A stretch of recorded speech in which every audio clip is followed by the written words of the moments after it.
За иргэний зориг ногоон намын одоо онц их хурлын бас нэг чиглэл байгуулалтад хүрэлцэж байна тийм. Та ховдоос ирсэн гэж байсан. За би бол одоо яг иргэний зориг ногоон намыг 2024 онд сонгож элсэж орсон байдаг. За гэхдээ иргэний зориг ногоон намыг сонгосон шалтгаан бол энэ нам бол 20 хэдэн жилийн түүхтэй юм байна гэж сонгосон. Зориг гэдэг хүний үүсэл бодол баримтлал өнөөдөр энэ намд байдаг юм байна гэж сонгосон. За сонгож явах үед бол одоо цэцэг ургуулж исэн хүмүүс байгаа чихэн дээр. За улсын хурлд нэр дэвшгээд өнөөдөр манай гишүүд одоо нэр дэвшгээд одоо тоон хүрэхгүй байна. Тийм учраас нэр дэвшээд өгөөч баяртгаа Ховд аймгийг төлөөлөөд гэж хэлсэн. Ингээ Ховд аймгийг нэр дэвшиж өнөөдөр баруун 5 аймгийг төлөөлж нэр дэвшиж оролцож байсан буюу баруун 5 аймагт өнөөдөр улсын хурлд нэр дэвшиж байгаа хүн болгоны дахлаа явж исэн хүний хувьд хэлээ. Тэгээд иргэний зориг ногоон бол 4 улсын хурлын гишүүний суудалтай болсон. За гэхдээ энэ 4 хүн бол тойргоос биш загсаалтаар болсон. Энэ бол тойрогт нэр дэвшсэн хүн болгоны оролцоо хүн болгоны дэмжлэг байсан гэж үзэж байгаа. За гэтэл өнөөдөр яг 24 оноос хойш 25 он гараад ерөнхийдөө бол намын санхүүжилт гэдэг зүйлс бол орж ирсэн. За энэ бол одоо ирэх барьж байгаа ч юм уу ирэх барьж байхад оролцож байгаа 5 нам байгаа улс төрийн. За энэ 5 намд бол одоо яг тэр санхүүжилтийн мөнгө орж ирсэн. За энэ санхүүжилтийн мөнгнөөс бол иргэний зориг ногоон нам одоо бага нэгжтэй буюу жижиг нэгжтэй яаж туслах юм бэ гэдэг зүйлээр бол маш олон удаа хандсан. Гэхдээ нэг цохор зоос авч үзээгүй.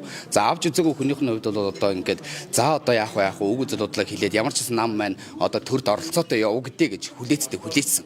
За хүлээсний зоримт эсвэл одоо юу болсон юм бэ гэдэг нь одоо анхаарагдаж байна л да. Тэгвэл энэ 2026 он гарснаас хойш улс төрийн намууд өнөөдөр дөрмөө баталж эхэлсэн. За ингээд дөрмөө баталж эхэлсэн энэ хугацаанд бол одоо жижиг нам буюу дөнгөж байгуулж ирсэн нам ч гэсэн дөрмөө баталсан багт нөгөө л нэг 26 жилийн түүхтэй нам маань дөрмөө баталж чаддаггүй.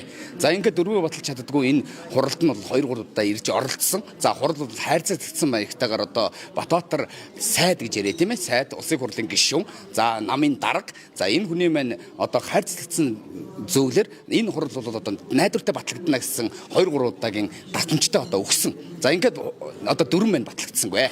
За одоо тэгвэл бид хэдийн тухайд өнөөдөр хуралдаж байгаа энэ хурлыг би ямар үр дүнд хүрээсэй гэж бодохоор за яг намын дарга байгаа мó? Яг энэ намын дарга нь яг тэр хууль ёсондоо нийцэж байгаа мó? Яг намын дарга нь одоо энэ үндсэн хууль буюу одоо энэ хууль зархимжиндаа өнөөдөр бүртгэлтэй байгаа мó байхгүй мó? Тэгвэл иргэний зориг ногоон ном одоо цаашаа дөрмөө баталж чадах юм уу баталж чадахгүй мó? Иргэний зориг ногоон номд байгаа 26 жил зүтгэсэн хүмүүсийн үг үзэл бодол эрхчлөө нэг хамгаалаад өгөөч гэсэн зорилготой ирлээ. Хоёр дахь зорилго бол одоо ямар нэгэн байдлаар сайд тавигдсан, сайдын үйл ажиллагаа явагдсан. Гэхдээ энийг бол хараалгаа. Гэхдээ өнөөдөр яг л нөгөө намын нарийн бичиг инээтрээгээл дарган нар нь өнөөдөр яг сайдаа дагаал тэр ордон дотор эсвэл одоо тэр сайдын яам дотор сууж जैन тийм ээ.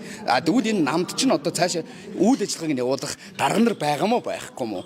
Бидний дуу хоолойг одоо төрд өгөх тэр хүмүүс нь байгаа мó байхгүй мó гэдэг нэг ангил дээр ирж одоо өнөөдөр хэрэлцэж байна. Энэ бол намаа тархаж бодох гэж байгаа зүйл биш. Намаа аварж үлдэх гэж байгаа зүйл гэж би харж байгаа. Тэгэхээр намаа аварж үлдэнэ гэдэг нь одоо юу хийж ийн гэхээр иргэний зориг ногоон номын үг үзэл бодол баримтлалыг аварж үлдэхин төлөө бид тэмцэл хийж байна. Энэ бол нам дотроо үг үзэл бодол дуу хоолойгоо хүргэж байна. Дээрэс нь намынхаа жижиг нэгжлүүд тааг хараач ээ. Дүүр захиргаалгаа хараач ээ. Намыг өнөөдөр өргөн болгооч ээ. Өргөн хүрээнд болгооч ээ. Тэгээд ерөнхийлөгчийн сонгуул дээрэс нь дараагийн 28 орны нутгийн улсын хурлын сонгуул Монголд одоо бэлдмээр байна. Тэгэхэд одоо намын бүтэц хаана юм бэ? 28 330 сумд ногоон үзэл баримтлал гэдэг ногоон үзэл баримтлалаа гаргаад энэ уул уурхай болон энэ газрын ховор элементүүдийн эсрэг дуурж өгөөч ээ гэд ховдоос бол зорж ирээд байгаа. Одоо ховдоос одоо халзан мөрөгтэй уул уурхай ч гэсэн зорж хилээд байгаа зүйл энэ л байсан. Тэгтэл манай намынхнаас оролцохгүй байгаа. Тэгэхээр өнөөдөр яг энд бид эдийн үг үзэл бодол дуу хоолойг нэг хүргэд өгдөг намтад болох гэсэн зорилгоор ирчээд байна л та. Тийм учраас ийм л миний үйлчлэгүүд ер нь анх шатны гишүүдтэй хэр ойрхон ажилласан. За анхан шатны гишүүдтэйгээ ойрхон ажиллаж чадахгүй байгаа учраас ирээд байгаа байхгүй юу. За анхан шатны гишүүн гихэлтгүйгээр бүр намын дарга нь өнөөдөр хуралдаа оролцож чадахгүй ш. Намын даргын хувьд өнөөдөр энэ хурлыг дараагийн төвшөнд нь очтол нь одоо үлгэрлж явах хэрэгтэй хүний хувьд чадахгүй байгаа учраас өнөөдөр намын даргатайгаа харьцаж чадахгүй байгаа нам яаж жижиг нэгжлэг харьцах юм ойлгомжтой үстэй тий. Тэгэхээр энэ намын бүтэц солигдоос дарга нар солигдоос л гэж хүсэж байна. За ийм байна. За